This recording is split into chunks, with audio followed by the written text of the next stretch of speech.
I coming through on the Zoom, audio-wise? Can everybody hear me in here?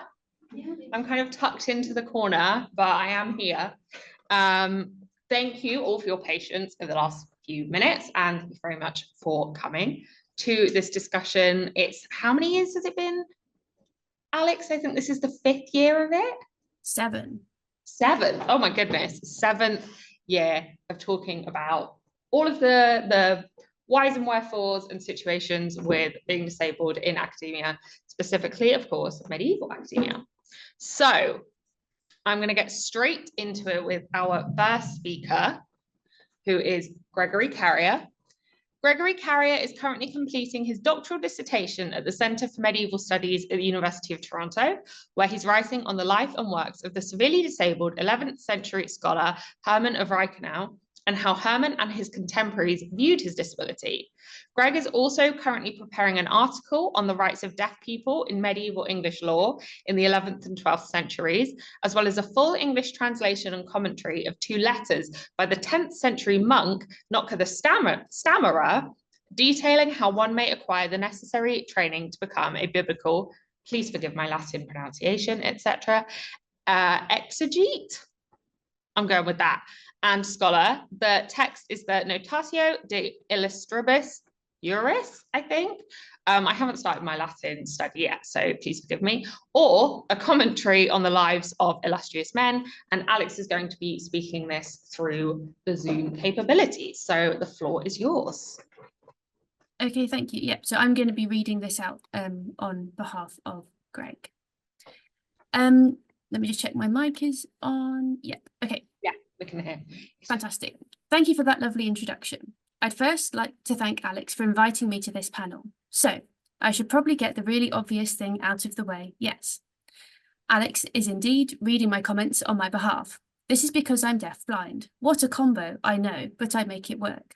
I like to joke that my deaf-blindness is an advantage in our field, if only because since I rely on other panellists' goodwill to read my papers on my behalf, it means I'm part of the 1% who have their conference papers ready to go more than 24 hours in advance of the panel. Okay, I know Alex didn't invite me to this panel to provide comic relief, so I should probably talk a bit about what it's been like taking up a PhD in medieval history. It's been full of challenges as well as lovely moments. The challenges are the usual suspects, such as the hassle of registering with the university's Accessibility Services Unit, explaining to surprised professors that, yes, I really am in the right classroom, or dealing with departmental regulations that affected me in unexpected ways. One of these regulations concerns my department's famous Latin exam. There was very little allowance for accommodation requests for the exam. Despite my best efforts, the department failed miserably to provide my accommodations multiple times. When I finally got all my accommodations and passed the exam after multiple attempts with minimal accommodations, I didn't stop there. It's my firm belief that one should always leave an academic programme or faculty better than one found it. In my case, I met with department administrators and outlined how the exam regulations unintentionally negatively impacted not only on me, but able-bodied students as well. I could have focused only on my experience, but I also passionately believe that advocating for greater inclusion of disabled students and academics also benefits able-bodied students and academics in the long run. The undeniable failures that my attempts at the exam caused were a blessing in disguise, because these failures were utterly irrefutable. The department agreed to make changes to the exam to improve the test-taking experience for disabled and able-bodied students alike. It's certainly not fair that disabled academics need to take on the burden of advocating both for themselves and for future disabled academics, but that's how university life works. But it's a superpower in disguise, I think. It trains us to be the agents responsible for the changes that we want to see. It's just a pity that one never sees real-life superheroes get paid for their work. I blame Hollywood and Netflix for that, but that's a different conversation. But yes, superpowers can come in handy sometimes, as happened to me 2 weeks ago on my research trip to Reichenau. For those of us who are wont to consider the Hereford world map to be more accurate than Google Maps, Reichenau is a large island in the middle of Lake Constance within sight of the town of Constance itself. I stayed at a tiny family-run hotel on the island, And once the family knew why I was there, they did everything possible to facilitate my research. One particular moment stands out. There's a lovely 18th century painting of Herman in the Abbey, which is now in the town hall. Despite my best efforts, I hadn't gotten permission to view the painting. Well, on my penultimate morning there, I was told at breakfast to eat quickly as there was one more thing I needed to see on the island. You can imagine my surprise when the family took me to the town hall and took me through the town hall where the painting was. I have photographic proof of myself standing next to Herman. Turns out that some phone calls had been made to the town hall the previous afternoon. Everyone really knows everyone on the island. I've no doubt that if I wasn't disabled, I'd never have seen that painting, which sparked my interest in Herman in the first place. So that'll ever be a lovely memory for me. And on that high note, I'll turn things over to our next speaker. Thank you. Thank you so much. That was wonderful. I think it's lovely to have those little things that happen that perhaps would not have happened if you were in a different circumstance. So that is lovely. So we will be sticking with Alex over Zoom for this next one. So Dr. Alex Lee works on the intersection between popular religion and epidemic disease in late medieval Europe. Her book on the Bianchi of 1399 was published by Brill in 2021, and she is also published on confraternities, apocalypse, and bleeding crucifixes. Her work is now moving towards disability studies, and she is preparing an article on miracles in disability. Alex has just finished co-editing a book based on the first 5 years of this roundtable, which will be out in 2 weeks' time. She is currently teaching liberal studies at NYU London, where she is also conducting research on disabled study abroad students. The floor is once again yours. Thank you so much, EK. So just very quickly, I have a flyer here for our book, which is based on the first 5 years of these roundtables. So I'll put it up again later on, and there is the all-important discount code at the bottom. The book is going to be out in like 2 weeks' time, so we're going to make, we didn't make the IMC book fair, but I'm happy to answer any questions about this later on. But for now, I am going to talk about what I have called to tick or not to tick. So applying for jobs with a mostly invisible disability. The academic job market is relentless. Unless you're lucky enough to have a full-time permanent position, you're probably, like me, constantly refreshing jobs.ac.uk. Today, I'll think about the implications of applying for jobs combined with disability at the application, interview, and offer stage. I'm going to focus on the UK job market, as that's what I'm most familiar with. In the UK, we have a system called 2 ticks, which means that employers should interview applicants that fulfil all the essential criteria for a job if they tick the box to say they are disabled. I'm very sceptical about this, but I always tick this box. This has now somewhat been replaced with a scheme called Disability Confident, in which employers are apparently confident about employing us disabled people. Either way, most applications have a box to tick to say whether or not you identify as disabled. It did take me a while to start ticking that box. Did I only want to get an interview because of special consideration? But there are not enough of us disabled medievalists in the field, so I think this is a really good way to make change happen. It's also not a guarantee of a job, just an apparent guarantee of an interview. Employers can be tricksy. There are plenty of times I've ticked the box and thought I met the essential criteria, but not got an interview. So I'm not sure the system works super well. I'm also not sure what box to tick. If there's a multiple impairments one, I go for that, but otherwise I go for the long-standing illness or mobility impairment issue, whichever one is there. I figure that's the one for me that needs the most accommodating at the interview stage, and I can always mention other things further down the line if I need to. At one institution, which will remain nameless, I had a very poor interview experience. They made it very clear from the start that they didn't want to interview me, that they had to do it because I ticked that box. The accommodation they put me up in was a challenge. It was an accessible room, accessible in quote marks, which had an adjustable bed with no tools for adjusting the bed, so it was stuck in a position I couldn't use. Disabled people don't all have the same access needs. After an uncomfortable night, the interview went fine. I presented my materials and answered the questions. I didn't get the job, but the feedback was that I'd done much better than they thought I would. I was devastated. I talked to my PhD supervisor about what to do, In the end, they helped me decide that I would never want to work at that institution, so I made a complaint to HR about my experience. I have no idea what happened after that, but I'm really glad my supervisor helped empower me to make that decision. They were right to tell me to be cautious, I think, as I didn't want to get a reputation as someone who rocks the boat, but this is a really tricky line to draw. When is it okay to speak out, and when should you hold your tongue for fear of tanking future job prospects? Let's counter that with a great experience. I was recently a lecturer in history at Goldsmiths. I can't remember if there was a box to tick, but at this stage I would definitely have ticked it. In the interview, I mentioned I might need to eat and drink in class, so I let my students do the same. In the call offering me the job, my line manager picked up on this and asked me about my access needs. I know it can be a bit daunting to talk about this to an essential stranger, but this, in my opinion, was the right call. It was a quick turnaround to the start of term, and it meant they could get the ball rolling with the things I needed.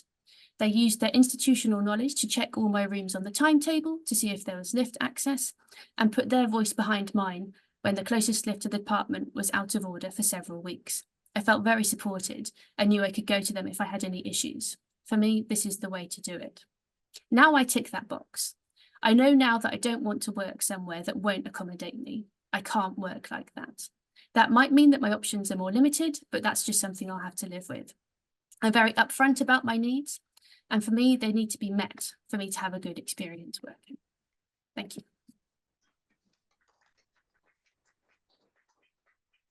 Thank you so much for that. That was excellent. Alice, are you okay to come up for this bit? And then I'll introduce you and then we'll move the camera over. At the moment, it's just very much like my reactions to things. I feel quite a lot of pressure to be not nodding seriously. Dr. Alice Raw is a historian of late medieval gender and sexuality. In 2024, Alice joined Pembroke College, Cambridge as their Mark Kaplanoff, there we go, research fellow.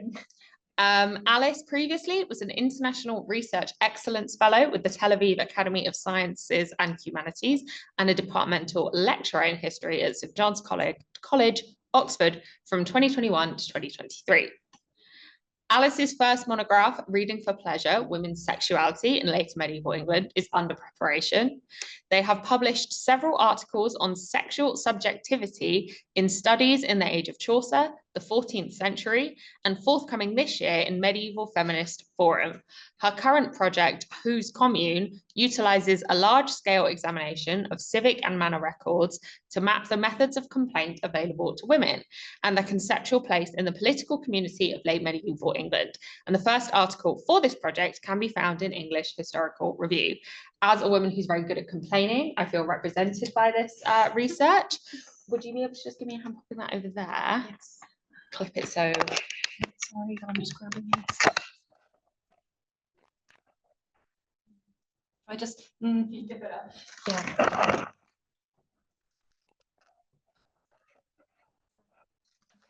Yeah, I think that's good. Fine. And then I will just kind of bend that towards That's you. great. Thank you. Okay. So yeah, first, thank you to Alex for organising us all, and EK for chairing. So I'm an early career researcher and I have an energy limiting condition amongst others. And at the point of submitting to this roundtable, I was just emerging from a fairly intensive 2-year period of applying to postdocs while teaching full time. And during this period, I also got some kind of new diagnoses alongside my existing long-term conditions, alongside changes to my mental health management. So it was just a lot of things all happening at once. And I think part of the reason for applying to this was to sort of process it for myself, but also to kind of think about the fact that at the time I'd really wished that I had advice and support that was taking my chronic illnesses into account. And yeah, I have some thoughts prepared on that for the discussion if we get there. But in my opening comments, I'd like to talk a little bit about the overlaps between my experience of comorbidity and the experience of postdoc applications. The comments are informed by autoethnographic literature within crypt theory on comorbidity and self-concept. And I'd be really happy to direct anybody to that if they're interested in it after the session. So it's got three parts. First, I want to talk about fluctuating status, pending status, uncertainty, and bad news. I regularly feel a great deal of uncertainty about my health. I'm often awaiting test results, and I have to be quite conscious about my fluctuating mobility, flexibility, brain fog, etc., in order to assess what I can deal with on a daily basis. The uncertainty of the postdoc transition is something that everyone who decides to proceed in academia deals with. And I think at times it was probably compounded by the ways it reflects the diagnostic process, and that kind of echoing was often quite apparent to me. But I think that there was also an element in which the familiarity of the feeling, this feels like waiting for a call from my doctor, meant that I actually had tools to deal with it. Which brings me to thinking about compartmentalization. So one tool, amongst others, examined in clinical studies of comorbidity, have demonstrated that the more highly developed compartmentalized self-concept for people who live with one or more conditions. So the more conditions you have, the more you compartmentalize. Sounds like a bad thing, but I don't think it is. It's a protective and sustaining process, and one which helps with allowing uncertainty, avoid kind of spilling stress into all areas of life. So what does that involve?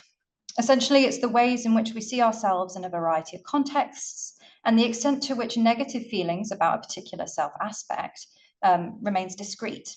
For example, while myself as patient is somebody that I feel a lot of frustration about in terms of advocation, myself as researcher does not necessarily have to be impacted by those frustrations.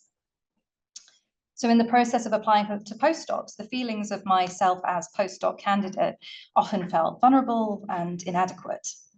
But I actually noticed that this was rarely a lasting feeling beyond the time it took me to read the rejection email.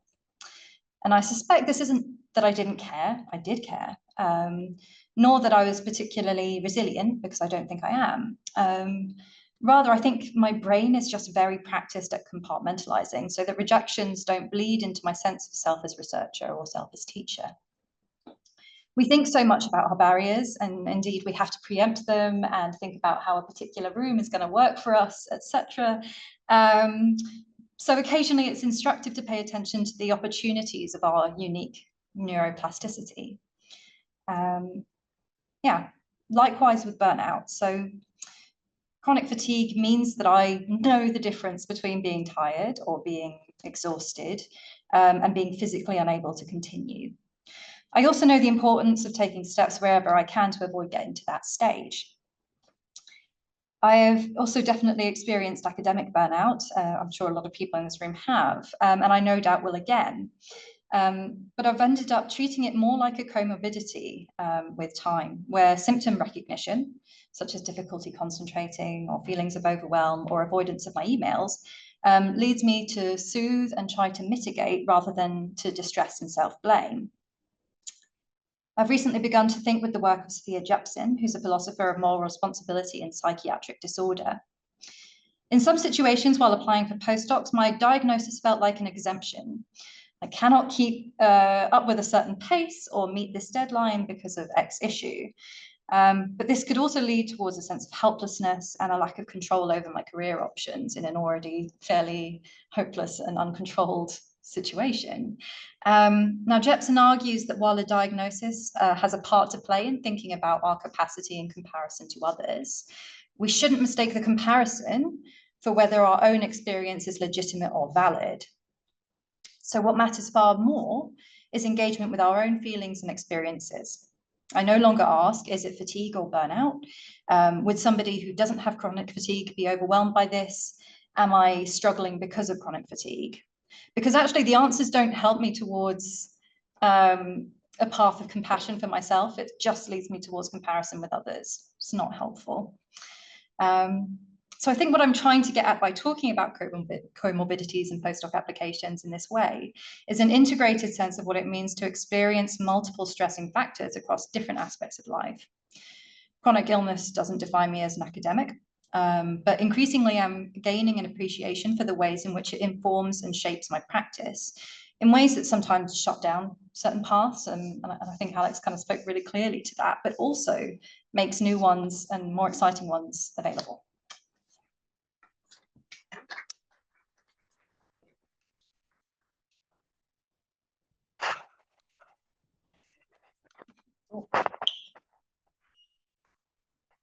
I'm slightly far away from the microphone there, reversed a bit. Thank you so much. That was absolutely excellent. Definitely relate to how events like this can make you kind of reflect on whether it's in kind of like a more personal or solely academic sense. So our next speaker.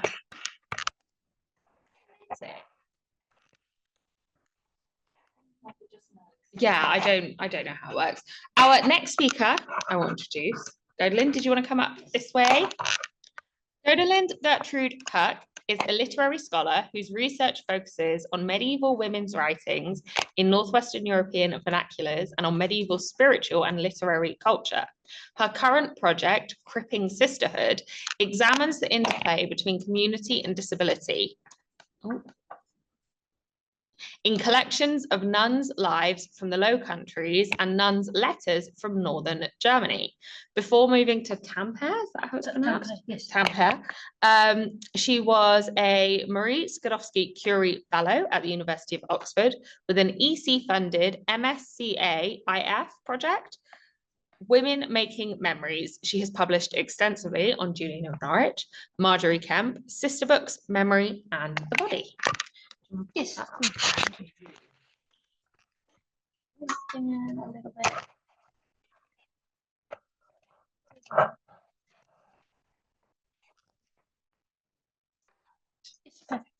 Cool.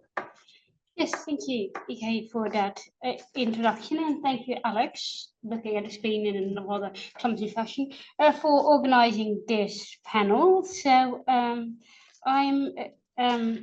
so this paper is, in a sense, a response to something that Leah here and Alicia Spencer-Hall and Stephanie Grace Petinos in their recent volume on sanctity and disability, in which they open with attention to reciprocal cross-temporal communion. Do we need to speak into the mic more?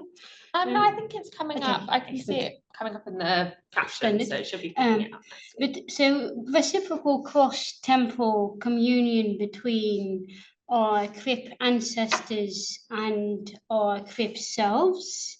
So, and I would therefore like to look, kind of focus on the way my 14th century religious sisters have challenged my thinking about medieval disability. So this is a somewhat different approach from the previous speakers, by introducing you to, and here I will move my slide.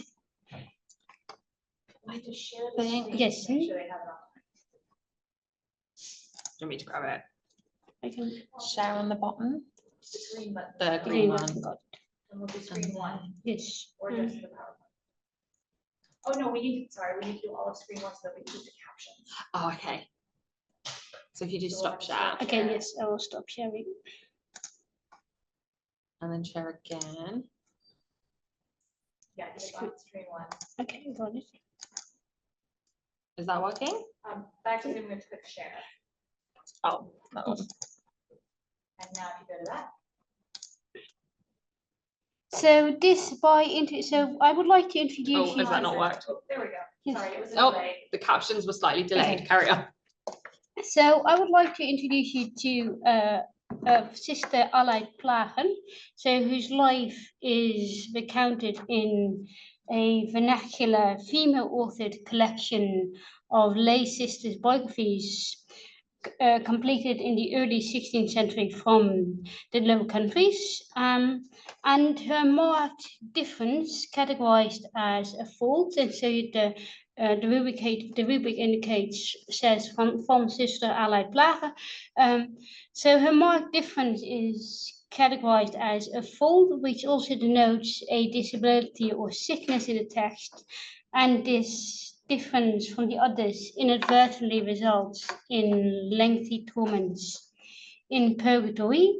So students, so she's a very intelligent woman and a devout reader of scripture, who's very skilled in the labor that at her task at looking after the wall. However, the text describes her as naturally inclined to go about by herself and to do things by herself, so that she did not turn towards the sisters, so her community, with friendly kindness when they all gathered for fellowship, for which she was often humbled and brought low, that is given disciplined. The Vita, so this particular biography is keen to stress that this was a part of her nature, that she could not completely and she could not overcome this fault as she would. And however, this has disastrous consequences, because after death, she appears to a monk in another community and tells him that she's in great pain in purgatory, because she has tended to withdraw from the community. The prayers of the other women from the community and the church have no effect on the duration of her torments. And the text underlines that this horrible suffering results from her having conducted herself so singularly and having turned away from the sisters. And the biography then goes on to caution readers at length to learn from these events how harmful this singular behavior is for those who have adopted the common life in monasteries or religious communities, but also warns them against kind of weaponizing these shortcomings. So, and I think this Vita can act as a kind of entry point into what I would consider to be navigating between the characters, if what happens, the kind of danger, the kind of difficult maneuver to make if we talk about disabilities in the past, because of course medievalist scholarship is just that medievalism.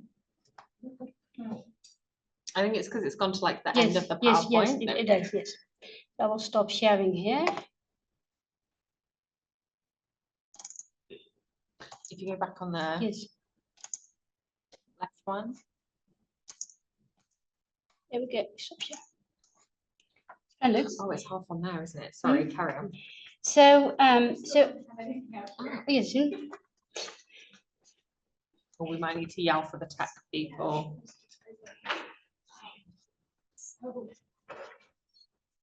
Nothing happened here, right? So Yeah, on the nothing screen. clicked up. So I don't know why all of our screens went away.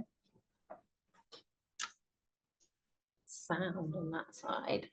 I don't even know how they got turned on the first time. No, neither do I. I didn't even know they could be turned off. Hello, you yelled for a tech person. They just turned off mid-paper.